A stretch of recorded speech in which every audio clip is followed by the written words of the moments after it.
Pada tahun 1907, perekonomian Amerika tiba-tiba jatuh dalam krisis keuangan. Pengangguran meningkat, pasar saham menukik drastis. Orang-orang mulai panik, banyak orang mulai mengantri sampai semalaman untuk dapat menarik uang mereka dari bank. Jika fenomena krisis ini dibiarkan lebih lama, tentu bisa berakibat fatal bagi perekonomian Amerika. Sebab akan banyak bank-bank yang harus tutup. Otomatis dunia usaha tidak bisa mendapatkan kredit. Dan jika ini sampai terjadi, pelaku usaha tentu akan memecat banyak pekerja dan perekonomian Amerika menjadi semakin ambruk. Pada saat itu pemerintah Amerika tidak memiliki pengalaman dan cara untuk mengatasi kepanikan tersebut. Tidak ada institusi atau hukum yang dapat mengambil tindakan untuk menghentikan penurunan kinerja bank-bank yang sehat.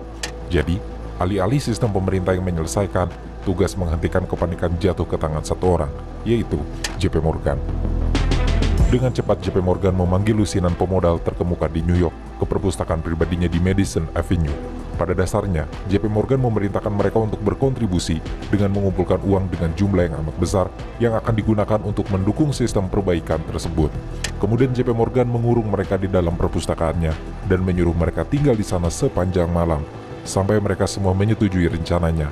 Sampai akhirnya rencana yang diajukan JP Morgan berhasil. Kepanikan atas krisis keuangan pada tahun 1907 pun berakhir. Namun, beberapa orang berpengaruh di Washington bertanya-tanya, bagaimana dengan kepanikan berikutnya? Apakah seluruh rakyat Amerika benar-benar ingin nasib perekonomiannya hanya bergantung pada satu orang kaya di New York?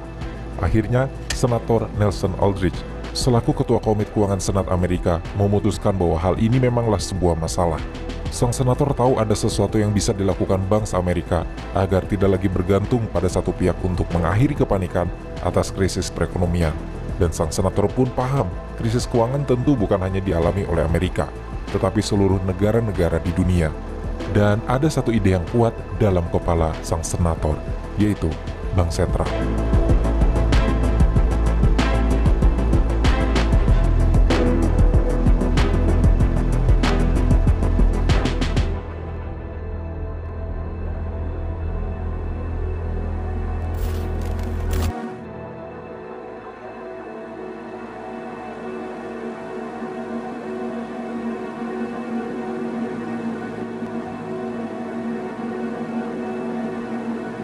Pada tanggal 23 November di tahun 1910, pada suatu malam sekelompok orang yang paling berpengaruh dalam finansial dunia, satu persatu ke stasiun kereta api di New Jersey. Di stasiun New Jersey itu, mereka akan menemukan gerbong pribadi atas nama mereka masing-masing yang dipasang di bagian belakang kereta arah ke selatan. Ada 6 bankir dalam kereta dari New Jersey menuju Georgia. Ke-6 orang elit bankir ini adalah Nelson Aldrich, Frank Vanderlip, Benjamin Strong, Henry Davidson, Charles Norton, dan Abby Andrews. Untuk menunjukkan seberapa berpengaruhnya ke-6 orang ini dalam keuangan dunia adalah dengan menunjukkan fakta bahwa ke-6 orang ini pada saat itu adalah orang-orang yang memiliki kekayaan seperempat dari kekayaan yang ada di dunia. Undangan pertemuan dan rencana keberangkatan ini diatur semua oleh Aldrich, sang senator. Bahkan untuk menyembunyikan identitas agar tidak menarik perhatian publik, Aldrich menyuruh para bankir untuk datang dengan berpakaian dress as a duck hunter, atau berpakaian seperti pemburu bebek dan hanya memanggil satu sama lain hanya dengan nama depan mereka. Dalam kereta, para bankir itu menuju ke Jekyll Island, suatu klub yang mewah di lepas pantai Georgia. Tempat ini bukanlah tempat sembarangan. Pada tahun 1904, majalah Muncie menggambarkan Jekyll Island sebagai klub terkaya, paling eksklusif, dan paling sulit diakses di dunia. Tidak heran semenjak didirikan pada tahun 1886, Jekyll Island memang dibuat secara khusus untuk menjadi eksklusif dan hanya bisa dikunjungi oleh anggota klub, dan tidak sembarang orang bisa menjadi anggota klub. Di antara keanggotaan khusus itu, ada nama-nama elit seperti JP Morgan, Marshall Field, dan William Kissam Vanderbilt I. Di Jekyll Island inilah ke-6 bankir ini melakukan rapat yang sangat rahasia dan eksklusif. Saking eksklusif dan rahasianya pertemuan ini, masyarakat luas baru mengetahui adanya pertemuan ini sekitar tahun 1930-an. Dikabarkan pertemuan yang menyusun rencana untuk merombak sistem perbankan ini membutuhkan waktu sampai 9 hari. Mereka membicarakan tentang bank sentral. Namun mereka juga tahu, bank sentral bukanlah penemuan baru, sebab negara-negara di Eropa sudah lebih dulu memiliki bank sentral.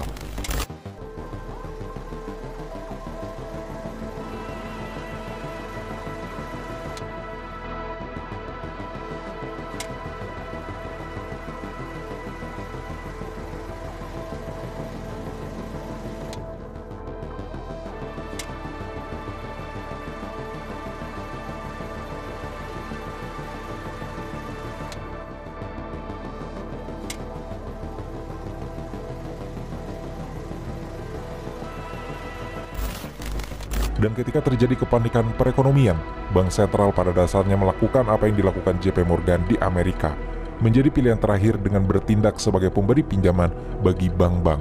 Namun tetap saja, dalam pertemuan tersebut, mereka terus mempertimbangkan kedua kata penting dalam rencana-rencana mereka. Kedua kata itu adalah pusat dan bank. Kedua kata ini dalam sepanjang sejarah Amerika bukanlah kedua kata yang populer. Untuk itu bank sentral membuat mereka ragu dan menimbulkan rasa tidak percaya diri. Selain itu, keenam orang bankir ini sadar banyak orang Amerika akan menganggap bank sentral dapat menjadi terlalu kuat dan bisa terlalu berpengaruh dalam perekonomian Amerika.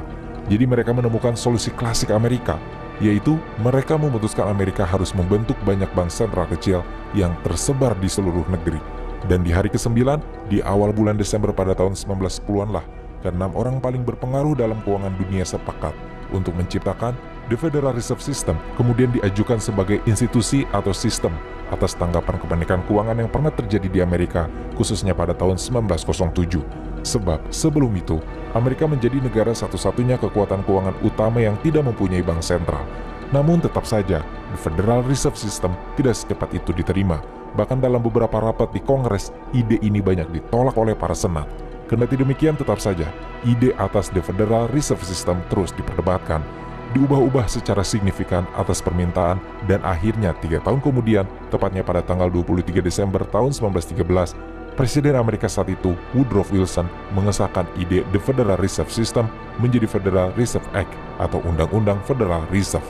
Setelah disahkan menjadi undang-undang, akhirnya The Federal Reserve System membuat kantornya di pusat kota New York.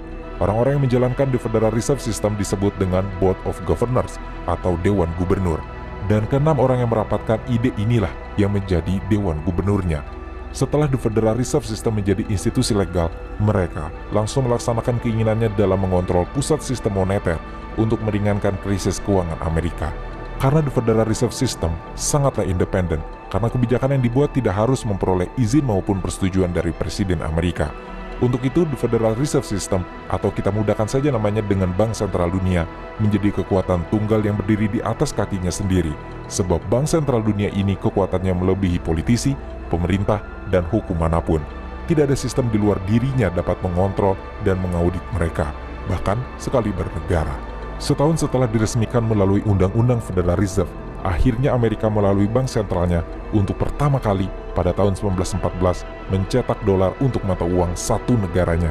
Sebab sebelum adanya Undang-Undang Federal Reserve, seberdirinya negara Amerika, setiap bank lokal dapat mencetak uangnya sendiri-sendiri.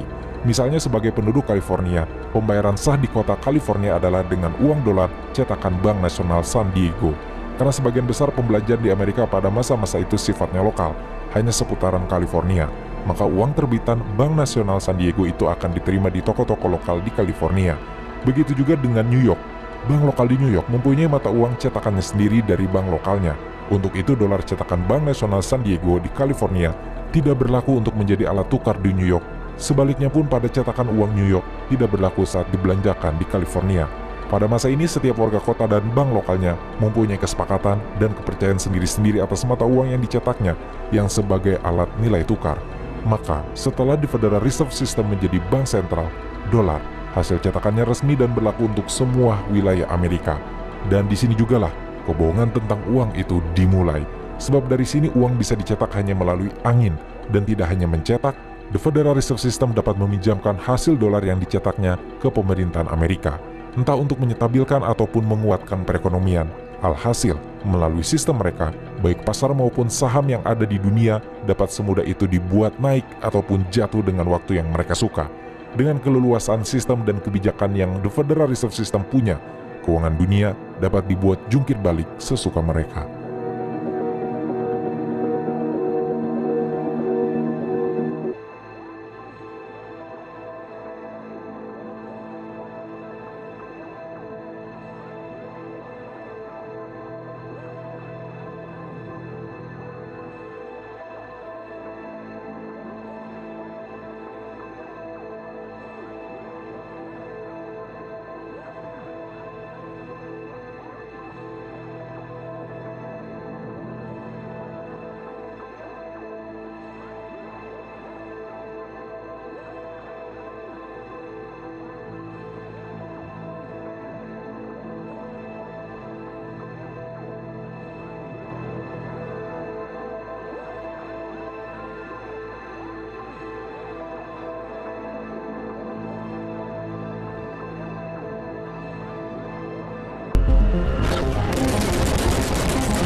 Pada tahun 1914, Perang Dunia I pecah.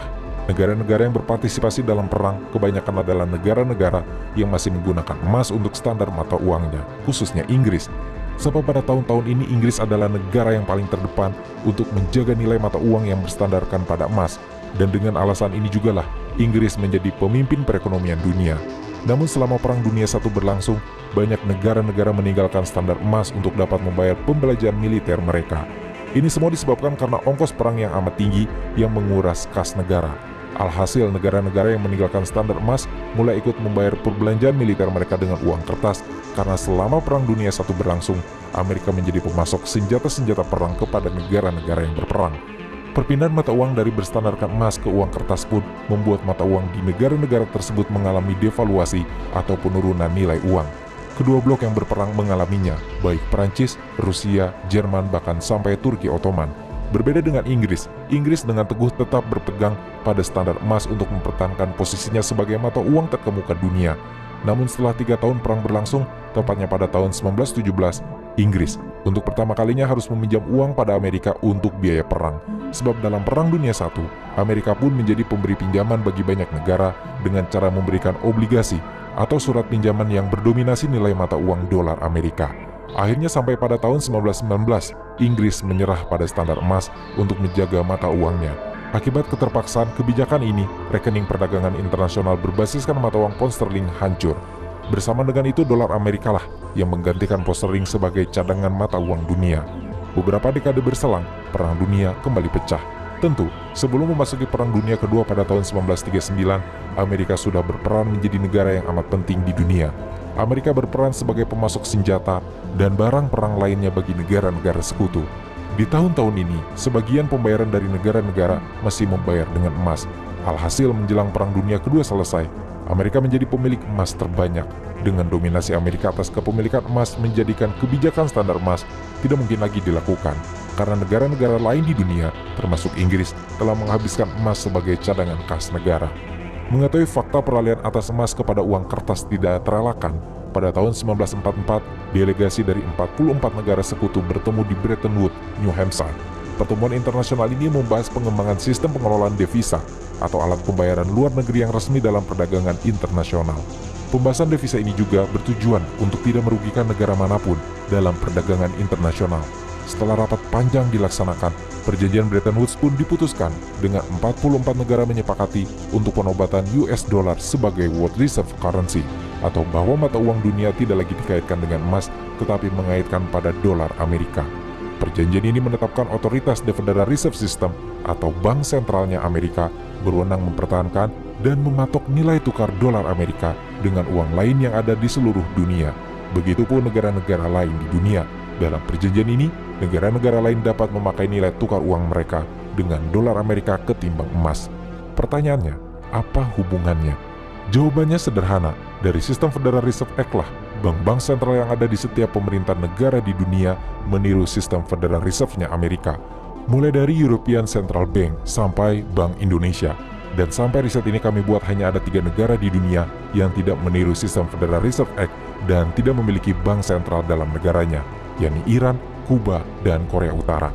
Namun korelasi sederhana dari perjanjian Bretton Woods, US dollar resmi menjadi mata uang dunia.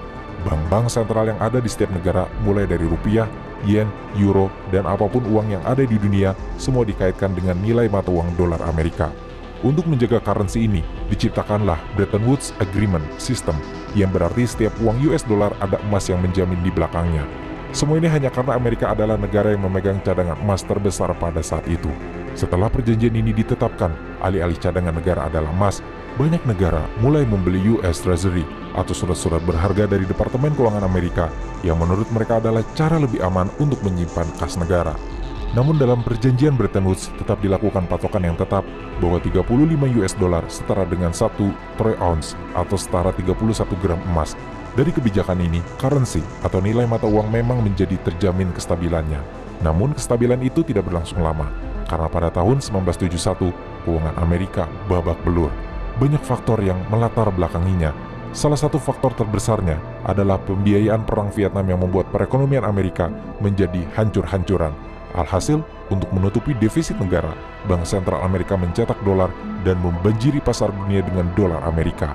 Karena US dollar membanjiri pasar internasional, otomatis nilai mata uang dolar menurun, yang juga berdampak langsung pada nilai mata uang negara-negara lain, khususnya pada kas negara. Untuk itu negara-negara di dunia pun meningkatkan kekhawatirannya akan stabilitas nilai mata uang dolar, dan banyak negara juga langsung membelanjakan dolar Amerikanya untuk membeli emas dan menggantikan kembali cadangan kas negaranya dengan emas. Atas kepanikan dan kekhawatiran ini pun, permintaan emas langsung meningkat tinggi. Dengan meningkatnya inflasi dan penurunan harga dolar untuk kepentingan pribadi Amerika, pada tahun 1971, Presiden Amerika saat itu yaitu Richard Nixon terpaksa melakukan intervensi dalam pengendalian pasar valuta asing dan memutuskan untuk mengakhiri konvertibilitas dolar terhadap emas. Sederhananya, mulai pada tahun 1971, mata uang dolar Amerika tidak lagi memiliki jaminan emas. Apa dampaknya? Kestabilan nilai mata uang langsung terancam dan nilai tukar pun menjadi mengambang. Sebab atas keputusan intervensi Presiden Nixon yang menyatakan US dollar tidak lagi menyetandarkan nilainya pada emas, pemerintah Amerika seperti meminta atau tepatnya memaksa kepada seluruh negara-negara di dunia untuk percaya saja pada Amerika dengan US dollarnya. Karena setelah keputusan itu diambil, bank sentral di dunia ke depannya akan dapat mencetak dan mengedarkan US dollar yang berasal dari ruang hampa tanpa adanya jaminan aset atau emas yang jumlahnya memadai dan terbatas. Dan inilah sistem keuangan yang sampai terjadi hari ini. Ingat, bank sentral dunia ada di Amerika dan mereka dapat mencetak US dollar sesuka mereka. Jadi kalian bisa bayangkan seperti apa. Pada tahun 2021, 40% US dollar yang beredar di pasar dunia dicetak hanya 1 tahun oleh Bank Sentral Amerika. Dalam 1 tahun itu, diperkirakan perekonomian Amerika mencetak 10 triliun dolar. Sebagai gambaran jumlah ini, kurang lebih 10 kali lebih besar dari perekonomian Indonesia. Atas kebijakan ini, dan bersama dengan krisis ekonomi, mata uang dunia menjadi lemah, karena pasar dunia tiba-tiba dibanjiri oleh mata US dollar. Atas kesewenang-wenangan Amerika itulah, banyak negara-negara besar lainnya seperti Rusia, China, bahkan negara-negara kaya di Timur Tengah mulai beralih untuk tidak menggunakan dolar dalam kesepakatan dagangnya. Untuk hal ini tentu, benua Eropa sudah mengantisipasinya terlebih dahulu. Melalui perjanjian Maastricht yang ditekan pada tanggal 7 Februari 1992, namun mencapai puncaknya mulai pada tahun 2002, menyatakan bahwa seluruh negara di benua Eropa sepakat untuk menyeragamkan uang resminya dengan memakai mata uang euro. Kesepakatan ini dikenal sebagai The Treaty on European Union. Mata uang euro yang dipakai oleh seluruh negara Eropa bertujuan untuk mendorong pertumbuhan, stabilitas nilai mata uang, dan khususnya adalah integrasi perekonomian di Eropa. Nah, sekarang pertanyaan esensialnya, apa yang menentukan nilai mata uang dan kenapa harus uang? Adakah alasan khusus kenapa uang yang dipilih dalam menentukan nilai? Kenapa tidak benda-benda alam?